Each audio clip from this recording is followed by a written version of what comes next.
Ora, muito boa tarde a todos. Vamos dar então início à nossa talk organizada pela ANI, esta Innovation Talk. Esta Innovation Talk, portanto, cumprimento a nossa audiência, que espero que seja muita. Nós hoje vamos ter uma conversa um bocadinho especial e diferente.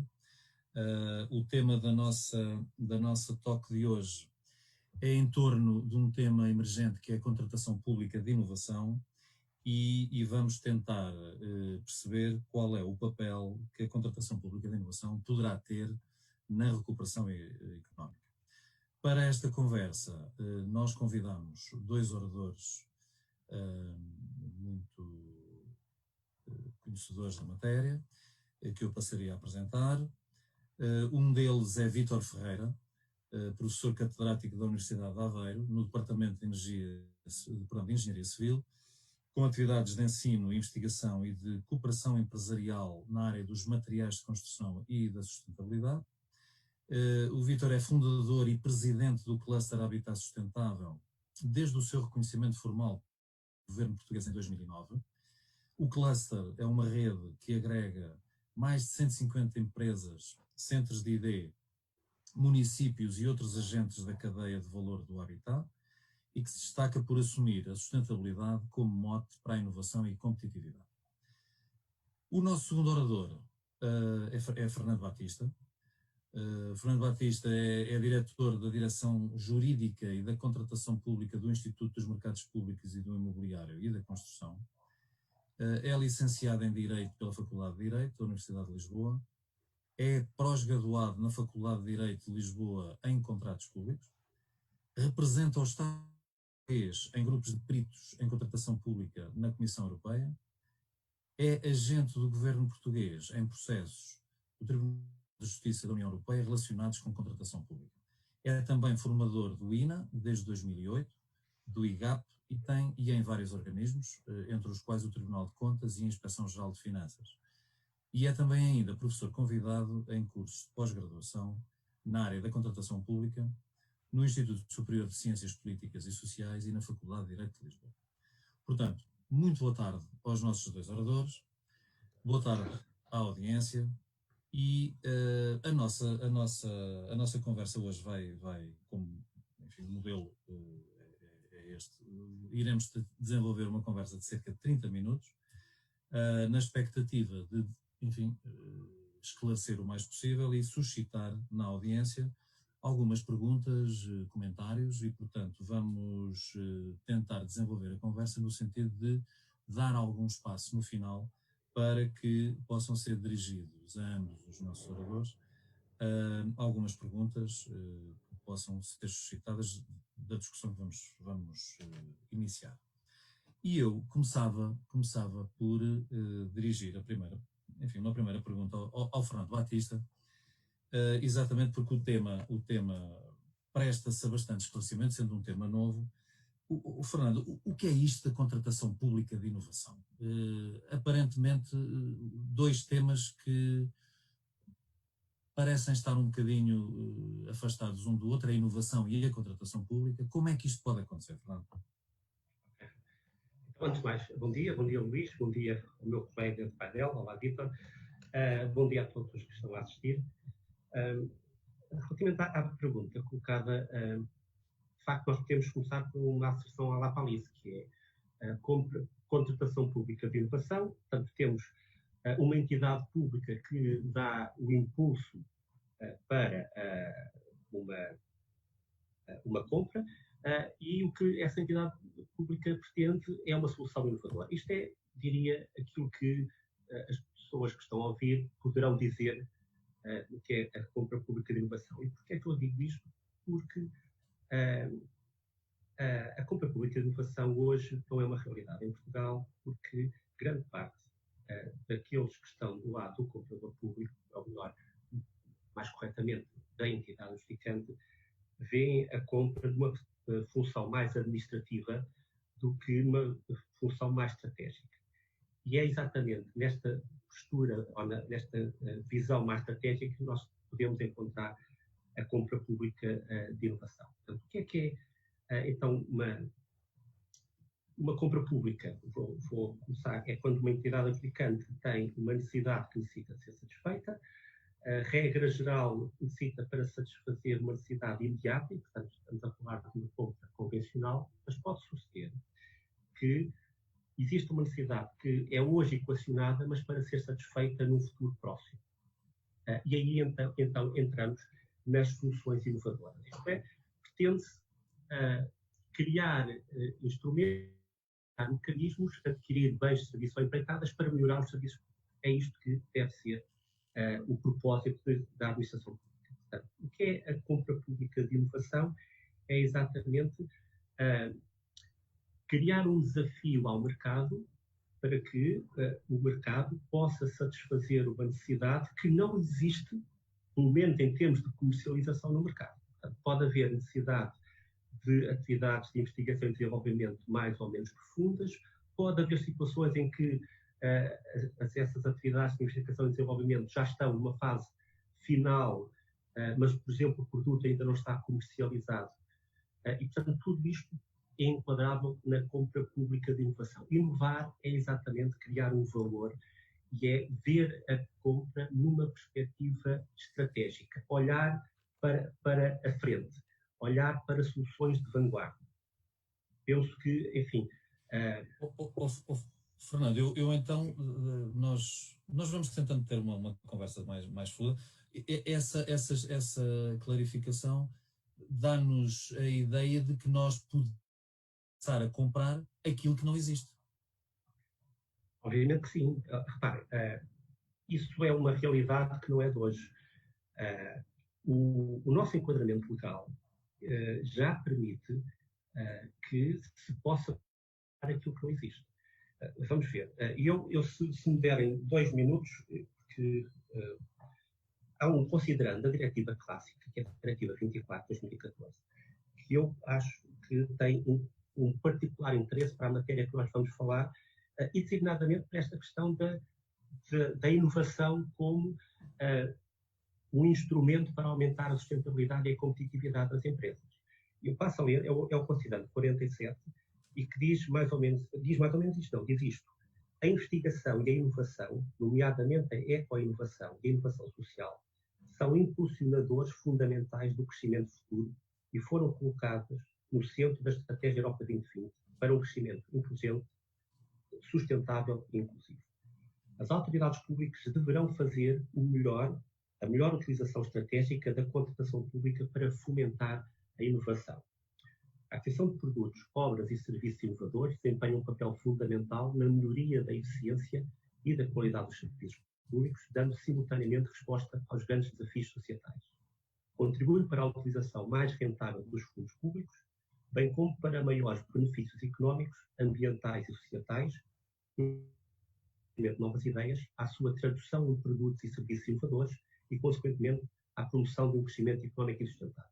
Reparem, eu estou a falar de um considerando da diretiva que é, digamos, a coluna vertebral do nosso Código de Contratos Públicos. Portanto, respondendo à tua pergunta, Luís, pode-se comprar o que não existe? Pode-se, e encontramos nas diretivas, digamos, um fomento a essa compra. Portanto, há aqui um claro sinal do legislador europeu que as entidades aplicantes devem pautar a sua conduta para comprar algo que não é aquilo que já existe no mercado. Já será uma orientação, não é? É uma orientação. Fernando, mas isso é muito interessante porque deixa-nos claramente uma noção de que esta compra obriga a um maior envolvimento. Portanto, uma aquisição desta natureza, de inovação, obriga a que haja um envolvimento mais profundo, se calhar em vários momentos do ciclo de compra. E de que maneira é que isto pode acontecer? De que forma é que pode acontecer este envolvimento com o mercado? Bem, a questão é, quando uma entidade adjudicante tem uma necessidade, seja ela qual for, há sempre, vamos chamar, 3 fases. Há uma fase preparatória, há uma fase procedimental e depois há a fase contratual. Quando falamos de inovação, a fase preparatória assume aqui um particular interesse. Porquê? porque a entidade adjudicante tem que identificar a sua necessidade e tem que chegar à conclusão que essa necessidade não pode ser satisfeita nos exatos termos em que ela pretende, com ganhos de eficiência e de eficácia, não existe no mercado.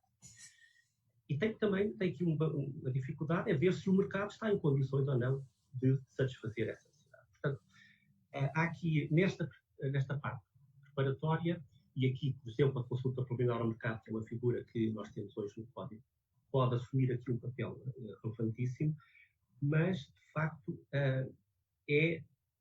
se nós estamos a falar de um desafio, o desafio só tem a possibilidade de chegar a bom porto se houver alguém que o aceite. E, portanto, também aqui, esta relação com o mercado é preciso encontrar, de facto, operadores económicos e é preciso divulgar esta necessidade aos operadores económicos para que eles possam desenvolver soluções. Bem, mas então essas soluções podem estar ainda muito longe do mercado, são situações em que ainda carece de muita investigação e desenvolvimento. E, portanto, há uma solução que não é de agora, diga-se, mas há uma solução que nós encontramos na contratação escolhida, exatamente porque as diretivas também excluem as regras comunitárias, que é o chamado PCP. O PCP nós podemos traduzir por uma contratação pré-comercial, que é o Pre-Commercial Procurement, e a aquisição de serviços de ID. Nós encontramos, quem estiver a trabalhar com códigos de contratos públicos, conhece, por certo, o artigo 5º, número 4, a linha J, que diz exatamente que se pode contratualizar, através de uma contratação escolhida, serviços de IT. Obviamente que, sendo uma contratação escolhida, deve ser concorrencial. Porquê? Para se ver os prós e os contras das várias soluções. Isto é, não vejo qualquer viabilidade de fazer uma PCP através de um ajuste direto, que não é bem um ajuste direto, mas de um convite a uma única entidade. Portanto, nós temos situações que não pretendem adquirir o produto, pretendem apenas desenvolver soluções que podem ir até à prototipagem, podem ir aos testes, mas o objetivo não é, com este procedimento, fazer a aquisição do produto final. Só para concluir, depois, feita esta fase, poderá eventualmente ser utilizado um procedimento tipificado no código para fazer a compra final, isto é, chegar-se à conclusão ou que a solução não é viável, portanto não se corre o risco de fazer um caderno de encargos que depois não sirva, ou o caderno de encargos do próximo procedimento típico. Já terá por base as soluções que foram encontradas na fase do PCP. Muito bem. Obrigado, Fernando. Esta última descrição, eu agora, nós já tivemos agora a falar de operadores económicos e isto leva-me a se calhar redirecionar a conversa para o Vítor. Luís, desculpe, só um segundo. Só um segundo, porque grande parte das pessoas hoje, quando olham para a compra pública de inovação, automaticamente pensam no procedimento de parceria para a inovação. Pois, isso é importante. E eu queria desmistificar um pouco isto, é que a contratação pública de inovação não é necessariamente através da parceria para a inovação. Isto é, há países que são inovadores e que não lançaram parcerias para a inovação. Isto é, nós podemos ter uma contratação escolhida, podemos utilizar um procedimento perfeitamente tipificado, como, por exemplo, um curso limitado, pode-se admitir variantes, por exemplo, mas a parceria para a inovação é apenas um procedimento que, no fundo, vai condensar no único procedimento as fases típicas do PCP mais a fase do PPI, que já é a contratação de soluções inovadoras. E era só este aspecto que eu queria dar um toque. Sim. Parceria para a inovação não é a única forma de adquirir inovação. E talvez não seja até mais, enfim, não será, talvez já seja um procedimento até bastante mais sofisticado. Vítor, pegando nestas últimas linhas do Fernando e com este último detalhe, nós ficamos a perceber que neste caminho de compra pública de inovação, aquilo que nós chamamos de operadores económicos começam a poder ser de várias tecnologias e podem ser desde, enfim, de desenvolvimentos, de contratação de ideia, e portanto estamos a falar se calhar de envolvimento até de universidades, de empresas que façam ideia ainda só, até chegar a soluções comerciais onde, de facto, os operadores económicos podem já ser, enfim, empresas com capacidade industrial e de fornecer quantidades comerciais e de produtos já testados. A pergunta que se coloca é esta: que interesse é que pode ter as compras públicas de inovação para a economia nacional? Boa tarde a todos, muito obrigado pelo convite.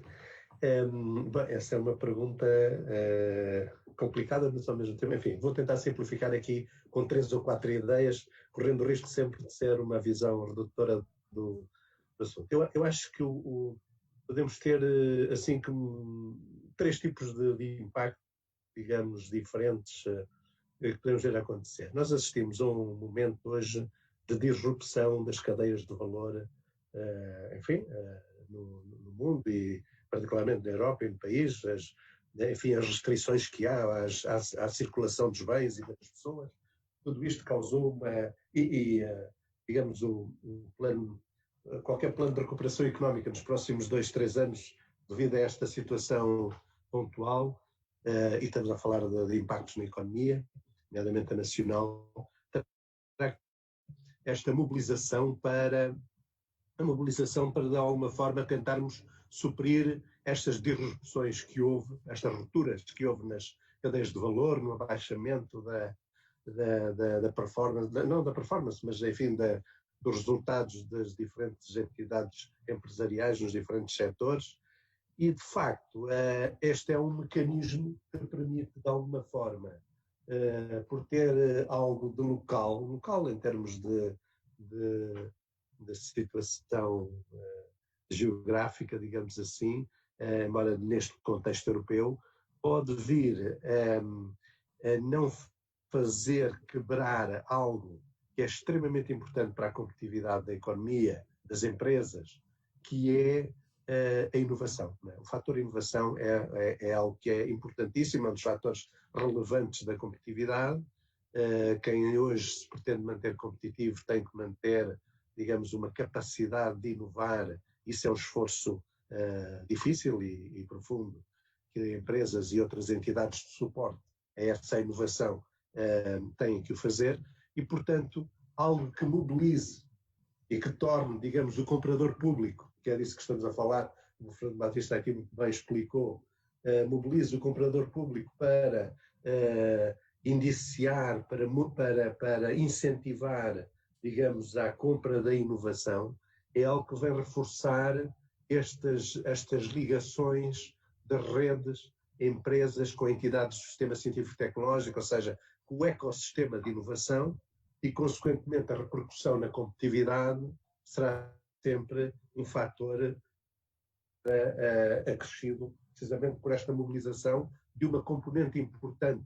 E vimos quando esta crise surgiu, a importância da intervenção do Estado, digamos, sobre a economia, no momento em que é preciso aguentar para, nesta travessia que todos vivemos, para que consigamos sair, digamos, deste desfiladeiro apertado, com empresas vivas e com capacidade de manter o emprego e a economia viável. E, portanto, este é apenas mais um instrumento, mas um instrumento importante, porque permite atacar, digamos, a ligação nas diferentes redes possíveis, a ligação entre as entidades do sistema de eco-inovação, entidades de suporte, de investigação e desenvolvimento e as empresas que são o motor da inovação e que colocam, digamos, essa inovação no mercado. Não é? Portanto, este é um parâmetro que parece muito, muito relevante. O outro é, através da compra, e daí o interesse de um cluster como o nosso, que desde 2011, 12 andamos com estas preocupações das compras públicas, não só de inovação, mas também sustentáveis, portanto está aí o Green Procurement, digamos assim, e ligamos muito uma coisa à outra, precisamente por causa deste segundo impacto. Nós estamos perante a definição de um conjunto de políticas europeias que vai desde o Green Deal, da descarbonização, da eficiência no uso de recursos, na economia circular, há planos nacionais, europeus, neste contexto. Portanto, estes desafios da sociedade, de tentar fazer o mesmo com menos, não é? É algo que é muito importante e é também um driver, um motor para a públicas de inovação do ponto de vista das entidades adjudicantes. Portanto, isto pode ter aqui um efeito de transformação na forma como olhamos esta aquisição, como as entidades adjudicantes públicas e, consequentemente, as entidades contratadas, privadas ou públicas, que se juntam ao processo, têm que dar resposta também a estes desafios das políticas europeias que os Estados-membros têm vindo a adotar. Portanto, isto também acaba por ter o seu impacto na economia. E queria terminar com um terceiro, talvez mais focado, que é algo que é importante. Nós andamos há muito tempo, através de vários programas quadro, a apoiar e a comprometer não só fundos europeus, mas também fundos nacionais, portanto, todos nós, com o esforço da inovação. Portanto, os vários programas operacionais de apoio à competitividade, à internacionalização, os sistemas de incentivos à investigação em coprodução, individual ou em coprodução, enfim, ao IDT.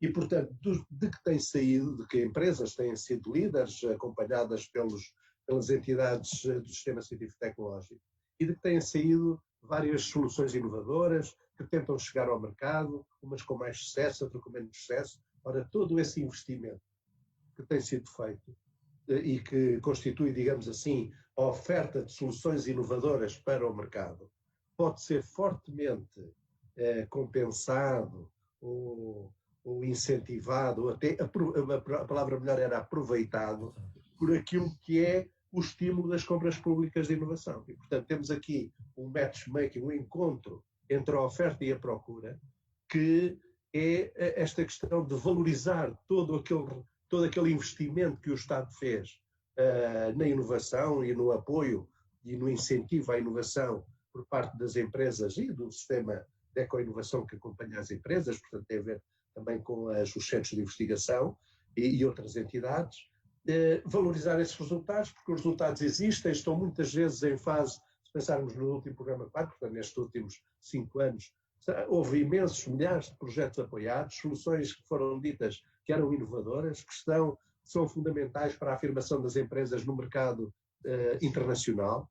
Ora bem, neste momento em que há ruptura destas ligações no plano internacional, é extremamente importante que apareça um instrumento destes que venha, digamos, valorizar aquilo que foi criado. Não estamos zero. Há soluções inovadoras do outro lado para os tais processos de compra pública, ou quando elas não existem, como dizia o Fernando Batista, temos as tais contratações pré-comerciais, onde é preciso ainda desenvolver investigação para chegar ao produto e para poder ser comprado. Portanto, são várias aqui, digamos, o impacto na economia. Vários interesses, não é? Tem aqui vários interesses, e esta valorização parece muito interessante e marcante para a forma como esta questão de compra pública de inovação pode ser instalada e implementada no terreno.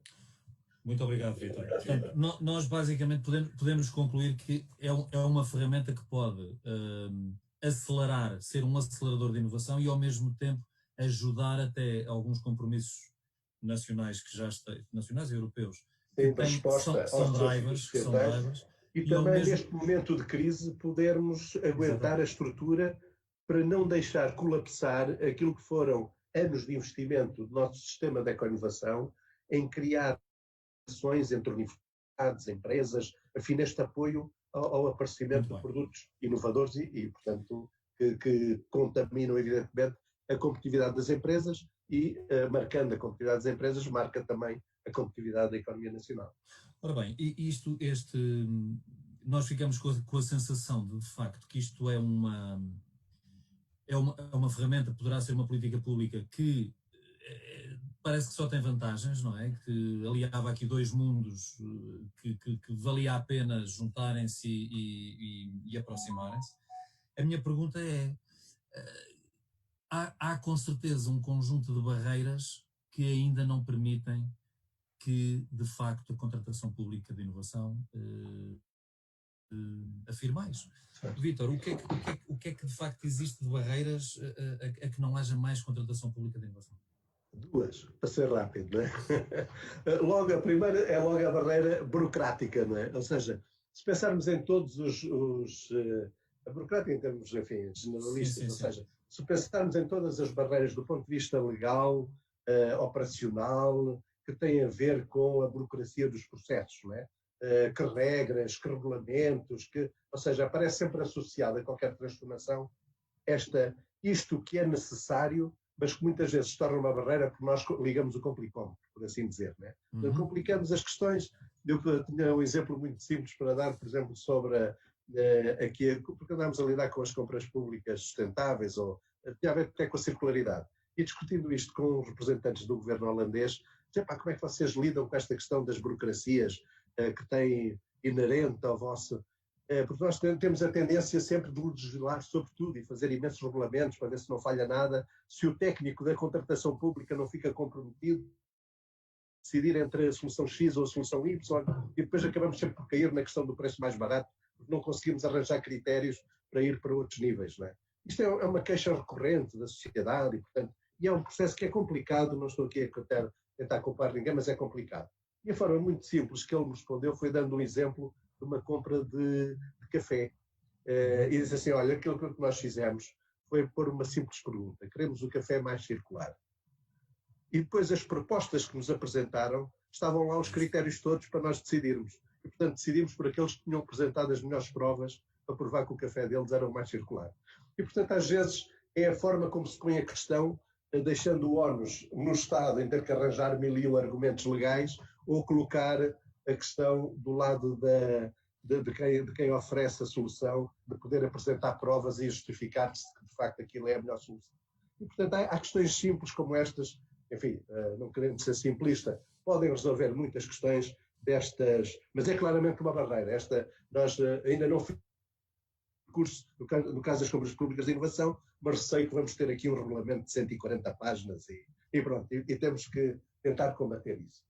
Depois, mas mais preocupante que isto, porque isto está nas nossas mãos, mudar, embora tenha sido difícil, há aqui um outro aspecto que tem a ver com o mindset, digamos, a necessidade das organizações adjudicantes, ou seja, das organizações públicas, mas também as privadas, que depois, ou públicas, que são contratadas, de olharem para a compra pública de inovação e terem, digamos, nas suas organizações, a própria estrutura preparada para lidar com a compra pública de inovação. Ou seja, eu quando quero contratar algo, eu tenho que saber o que é que quero contratar. E isto é complicado, não é fácil. Quer dizer, às vezes já, porque há falta, tem-se receio, não tenho competências, não tenho conhecimento, e portanto tenho que me rodear de gente que tenha conhecimento e competências, posso fazer consultas nesse sentido, não é? Auscultar partes interessadas para perceber o que é que eu quero comprar, porque estamos a falar de inovação, muitas vezes estamos a falar de coisas que ainda não existem, como aqui dizia, e portanto temos que fazer a pergunta correta ao mercado. Portanto, e aqui, digamos, a procura, digamos, tem que, por parte das entidades adjudicantes, tem que fazer a pergunta correta. E para isso, as estruturas de quem trata destas questões têm que estar preparada, tem que ter gente para poder consultar e fazer e preparar a pergunta correta para o mercado, não é? De acordo com desafios que a própria entidade enfrenta e ao qual o país tem que dar resposta neste contexto das políticas europeias, da descarbonização, da economia circular, da sustentabilidade. Portanto, eu tenho que fazer a pergunta certa, digamos assim, não é? Não é o café mais circular, mas é como é que, por exemplo, se for na área da saúde, como é que nós tratamos os doentes em casa e fazemos com que eles vão ao hospital cada vez menos, não é? Para libertar, vimos qual foi a importância da libertação de espaços e de meios em períodos de crise, não é? Fazer esta pergunta correta, depois é preciso ouvir quem responde do outro lado, de facto, num ambiente de competição, ou seja, o ajuste direto não se aplica aqui, aplica-se, de facto, a consulta a várias entidades e a melhor proposta que ganho, mas isto são procedimentos que estão instalados. E esta é uma questão muito relevante para digamos, a dinamização, ou seja, ou as entidades se preparam para isto, ou senão vai ser complicado instalar, digamos, estes procedimentos, porque a tendência natural, quando não se preparam, é defenderem-se com uma série de leis e regulamentos. E lá vai a montanha da burocracia aumentar. E, portanto, tem que se fazer este esforço de simplificação, não é, da compra pública de inovação, não deixando, evidentemente, ter os cuidados que respeitem as leis da concorrência transparência na decisão dos processos. Mas esse aspecto da transformação das entidades, da oferta e da procura, para lidarem com estas questões, é muito relevante para digamos, é uma barreira a vencer, não é? Porque, ou seja, em termos organizacionais, temos que vencer essa barreira para estarmos preparados. Eu quero aqui salientar só que a própria ANI e o IPIC, que estão aqui com as duas entidades aqui neste painel, têm feito um bom trabalho a este nível, e o facto de terem um grupo de ação que envolve hoje em dia diversas entidades de diversos setores e de natureza, constitui um ótimo exemplo de como é que este matchmaking, esta necessidade de transformação e de encontro entre a oferta e a procura pode levar, digamos, através a questão que se põe aqui é o que é que podemos fazer, não é? É criar pilotos onde se teste esta necessidade de transformação das organizações e dos procedimentos para poder ser, digamos, efetivos na implementação da compra pública de inovação. E aí quero dar os parabéns, de facto, ao IPIC e à ANI, que estão no caminho certo, o Cluster Habitat para participar e poder auxiliar neste processo, porque do ponto de vista da economia, voltando agora a isto, o que é que para nós é importante? Nós somos uma rede que tem empresas, que tem entidades de sistema científico tecnológico, tem entidades públicas e privadas, que são nossos associados e que lidam com esta cadeia de valor, que é a cadeia de valor do nosso habitat, né? As cidades, as infraestruturas, a construção, os materiais, e portanto para nós é muito importante que estes mecanismos funcionem, porque vêm ativar aquilo que é a ligação da rede do cluster entre estas entidades, né? Portanto, estamos do lado da oferta e da procura. Muitas vezes temos na rede quem esteja do lado da oferta e da procura da compra pública de inovação. É como os clusters têm essa possibilidade. São redes quádruplas que permitem fazer esta ligação. Vítor, muito obrigado. Tu até acabaste por já cobrir uma boa parte daquilo do que falta fazer. Eu estou a olhar para o que falta terminar da nossa conversa, que nós agora aqui alegremente a falar por mais uma hora, mas eu vou só aqui consultar. Exatamente. Eu tenho aqui já duas perguntas, mas antes destas duas, eu só estou a fazer aqui um ponto de ordem, de facto, nós estamos a ter em conta que há pessoas que nos estão a ouvir. De facto, já foram faladas aqui de algumas barreiras, as especificações mais funcionais, as próprias competências dentro das organizações, os desígnios que as gestões de topo podem e têm papéis para envolver a função de compras nas suas organizações. E eu agora perguntava a ambos, assim de uma maneira muito simples, o Vítor já tocou aqui em algumas coisas, eu queria dar oportunidade aqui a duas perguntas que nos surgiram. O que é que, na vossa opinião, e talvez pedisse ao Fernando que começasse, o que é que falta fazer? Uma coisa assim muito objetiva, que na vossa opinião fosse importante também dar a conhecer. O que falta nós fazermos para que isto avance? Falta sobretudo que quem está do lado das entidades adjudicantes tenha um conhecimento dos instrumentos que poderão ser utilizados para fazer a compra pública de inovação. Também, e aqui subscrevo o que o Vítor Ferreira disse, também por uma questão de alterar a organização e, sobretudo, fazer com que haja uma maior profissionalização. Grande parte daqueles que trabalham em contratos públicos, e mesmo os gestores públicos, por falta de conhecimento, por falta de haver metas estratégicas para a compra pública, limitam-se a utilizar o seu orçamento para fazer face às suas necessidades imediatas e não têm, e defendem-se, utilizando também aqui a expressão do Vítor Ferreira, defendem-se porque, em verdade, por um processo de compra de inovação, acarreta sempre algum risco. Os resultados não são imediatos, poderá não chegar a bom porto, e, portanto, há aqui uma espécie de questão. O que é que falta fazer? Da minha perspectiva, falta ver a importância que a compra pública de inovação pode ter na própria organização e pode ter em termos de economia global e, sobretudo, profissionalizar aqueles que estão na área das compras. Obrigado, Fernando. Vítor, eu não... Já cobriste alguma parte do que falta Só fazer? queria complementar aqui, dizer que eu concordo perfeitamente com o Fernando Batista disse, e uma das formas de fazer isso, até protegendo aqueles que estão na... Não é fácil o papel de quem está a tentar organizar estas coisas e a tentar legislar e como é que isto pode ocorrer com a máxima transparência, e é fácil criticar, mas não é fácil o papel, de facto, de deixar um sistema transparente e correto e justo, digamos, para todas as entidades que a ele concorram ou usem. E, portanto, eu acho que a melhor estratégia aqui era focar nesta questão do piloto, ou seja, dos pilotos, não é? Termos a capacidade de testar usando estes grupos de ação de entidades diferenciadas que se juntam para testar algo, para ver o que é que falha, o que é que acerta, para podermos pôr isto em marcha. Portanto, é preferível perder algum tempo nisto, estamos a falar de 6 meses ou 1 ano, para testar pilotos que nos permitam ir mais seguros para um processo público aberto, digamos assim, e de compra pública de inovação. Eu diria que esta é uma questão-chave. Vítor, ainda bem que eu vou só pegar nessa última parte dizendo que, de facto, isso é uma das coisas que nós, no nosso projeto com o INPIC, estamos a considerar e, portanto, essa ideia perfeitamente, acho que vai ser possível agarrá-la e desenvolvê-la. Ora bem, eu agora deixaria para o último, nós temos, eu nem sei se temos 10 minutos, mas pronto, deixaram-me de recadinho aqui a nossa conversa, que está a ser super interessante, e nós já recebemos aqui 3 perguntas, e vou-vos colocar, pensem nas 3, mas de qualquer maneira eu penso que as 3 já de alguma maneira falámos um pouco sobre isto, mas eu passaria a pergunta, que é uma pergunta para o painel, e é colocada desta forma. Será que as compras públicas de inovação ainda não têm grande expressão em Portugal porque falta elucidar as pessoas da sua importância?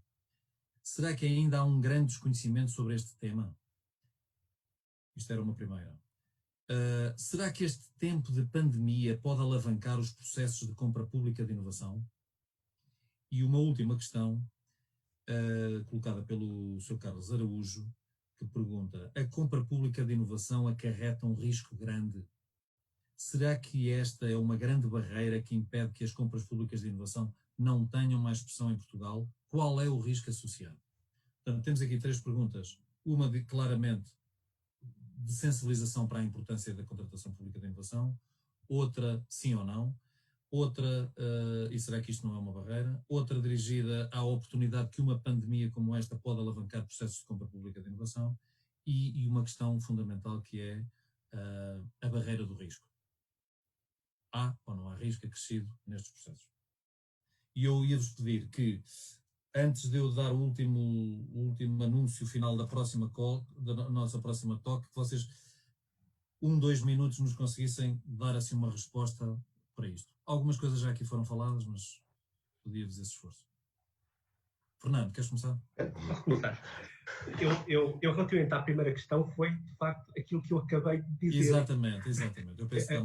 Eu penso que a resposta considera-se dada, porque de facto aquilo que eu acho é que há falta de profissionalização e falta de conhecimento. Portanto, isso é hoje uma grande barreira. Relativamente à pandemia como alavancagem, de facto, quando nós vivemos em situações de crise, situações excepcionais, nasce a necessidade de fazer coisas novas. E, portanto, os desafios brotam. A história diz-nos claramente que é quando há maiores crises, designadamente guerras, que há maior inovação. E, portanto, eu acho que esta pandemia, que não sabemos quando é que vai acabar, vai ser, aliás, está a ser, ainda não com resultados visíveis, está a ser uma margem para processos inovadores. Relativamente ao risco, de facto, há um risco que a compra convencional não tem, porque, regra geral, se eu já tenho no mercado, é só enquadrar as minhas peças do procedimento e escolher a melhor proposta. Quando eu não tenho no mercado, há o risco de não conseguir soluções que sejam as aceitáveis, ou soluções que sejam aceitáveis, mas não confortáveis em termos de custos. E, portanto, há uma maior dificuldade e é também um processo mais moroso, o que também é um risco, considerando que muitas das vezes as entidades de câmbios têm, digamos, o seu orçamento para gastar e, portanto, muitas das vezes não é fácil fazer procedimentos que vão demorar muito tempo. Queres acrescentar alguma coisa, Vítor? Sim, só uma coisa. As primeiras perguntas penso que foram já sebejamente respondidas. A questão da pandemia. Viu-se o caso dos ventiladores e das máscaras, né? A reação rapidíssima com que alguns agentes nacionais, agentes económicos nacionais, responderam e até com produtos a saírem logo. Quer dizer, foi uma resposta fantástica, né? Que não, e, portanto, claramente tem um efeito mobilizador. A última questão, riscos há sempre, né? E aqui também mas às vezes a imaginação que nós temos sobre os riscos muitas vezes da forma como olhamos para o problema, ou seja, não podemos estar a olhar para uma compra pública de inovação como olhamos para uma contratação pública normal, porque isso já foi salientado. Portanto, há produtos que têm homologações, normas, etc. Tudo isso já devidamente tratado. Portanto, quando a pessoa compra, sabe que está a comprar um produto que está completamente mercantilizado e homogeneizado, né? E, portanto, não se pode ter a mesma atitude quando se compra inovação, porque há um percurso a fazer. Mas é algo extremamente importante, porque é aquilo que permite fazer chegar ao mercado mais depressa soluções inovadoras. Exatamente. E, portanto, mais competitivas e com repercussão na própria saúde das empresas, e isso é um bem que compensa alguma morosidade que o projeto possa ter e alguma compreensão pelo facto de termos que esperar, por exemplo, que um determinado produto seja homologado antes de ser aplicado, mas isso não quer dizer que não seja comprado primeiro, que não se estimule aquele vale da morte que muitos produtos atravessam quando inovamos e de repente ainda temos que os testar no mercado e perceber se obedecem às normas de segurança e de saúde para a utilização das pessoas, não é? E, portanto, isto trata-se de olhar para as questões de forma diferente, mas olhando para a compra pública de inovação, de algo que pode ter um efeito a médio prazo sobre a competitividade das empresas e da economia nacional, que é marcante. Eu pegava nestas últimas palavras e houve aqui um aspecto que nós não... Pegando nesse assunto, nesse tema da competitividade, é que nós não nos podemos esquecer também que a contratação pública de inovação, e vocês estarão de acordo, nós estamos no mercado internacional, portanto, estamos no mercado europeu e, portanto, o que não é muito hábito haver respostas a concursos ou a procedimentos internacionais e, portanto, isso pode ser portas que se podem abrir e nós no nosso projeto também estamos a querer ter isso também em conta. Eu, nesta fase, acho que nós deveríamos encerrar a nossa conversa. Já não temos mais perguntas. Deve haver outras perguntas, haveria muito mais para perguntar e para discutir. Eu resta-me agradecer, primeiro, aos nossos dois excelentes oradores, pela forma com que conversaram connosco este bocadinho. Ajudaram muito, eu penso que foi muito esclarecedor. E agradecer também ao público e à audiência que nos fez chegar perguntas atempadamente e bastante também pertinentes. Eu fecharia o último agradecimento dizendo e anunciando a todos os que nos ouvem agora que a nossa próxima talk organizada pela ANI será no dia 30 de julho, às 12 horas, e o tema será Estratégias para uma maior eficiência no processo de transferência de tecnologia no setor alimentar. E cá vos aguardamos. Muito obrigado pela vossa colaboração e um bom descanso e para já um bom almoço. Um abraço a todos. Obrigado também. Um abraço. Obrigado. Obrigado. Obrigado.